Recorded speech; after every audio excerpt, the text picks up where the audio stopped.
৫ August নিয়ে সরকার সতর্ক অবস্থানে রয়েছে, কোনো ধরনের নিরাপত্তা শঙ্কা নেই বলে জানিয়েছেন স্বরাষ্ট্র উপদেষ্টা জাহাঙ্গীর আলম চৌধুরী। দেশ জুড়ে চলা বিশেষ অভিযান নির্বাচনের আগ পর্যন্ত চলবে বলেও জানান উপদেষ্টা।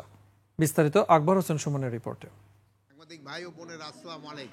সচিবালয় স্বরাষ্ট্র মন্ত্রণালয়ের সম্মেলন কক্ষে আইনশৃঙ্খলা সংক্রান্ত কোর কমিটির সভায় মাদকদ্রব্য নিয়ন্ত্রণ, রাজধানীর কিশোর অপরাধ প্রবণতা এবং খোয়া যাওয়া অস্ত্র উদ্ধারের বিষয়ে গুরুত্ব পায়। সভা শেষে সাংবাদিকদের এ বিষয়ে বিস্তারিত তুলে ধরেন স্বরাষ্ট্র উপদেষ্টা। আমরা মাদকটার উপরে বেশি জোর দেই। ৫ আগস্ট আইনশৃঙ্খলা পরিস্থিতি নিয়ে সাংবাদিকদের প্রশ্নে আশ্বস্ত করেন উপদেষ্টা। ৫ আগস্টের সঙ্গে দেখেন তো কোনো ধরনের আতঙ্কের কোনো কারণেই নেই। আল্লাহ দিলে সব কিছু, সব প্রোগ্রাম হবে এবং সব ভালোভাবে হয়ে যাবে আল্লাহ দিলে। এটা আপনাদের সাহায্য এবং সহযোগিতা দরকার। সরকার তো সব কিছুর ব্যাপারেই সতর্ক থাকতে হয়। এই সতর্কতার জন্যই তো আমরা এই বিভিন্ন মিটিংগুলি করি।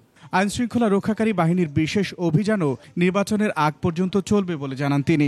বিশেষ অভিযানটা পুরো দেশেই চলতেছে, যেহেতু হয় কি এইটা ইলেকশনের আগ পর্যন্ত চলতে হবে। যেহেতু হয় কি আপনারা তো মানে অস্বীকার করতে উপায় নাই যে আমার পরিমাণ আমরা তো সব উদ্ধার করতে পারি না।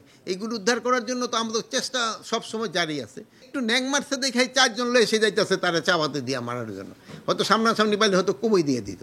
মানে এইগুলির ক্ষেত্রে আমাদের জনগণেরও সচেতনতা বাড়াইতে হবে, আর মা বাবা আত্মীয় স্বজন তাদের বুঝাতে হবে।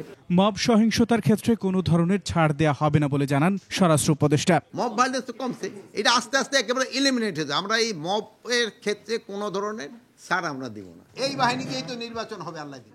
আকবর হোসেন সুমন, 21 টেলিভিশন, ঢাকা।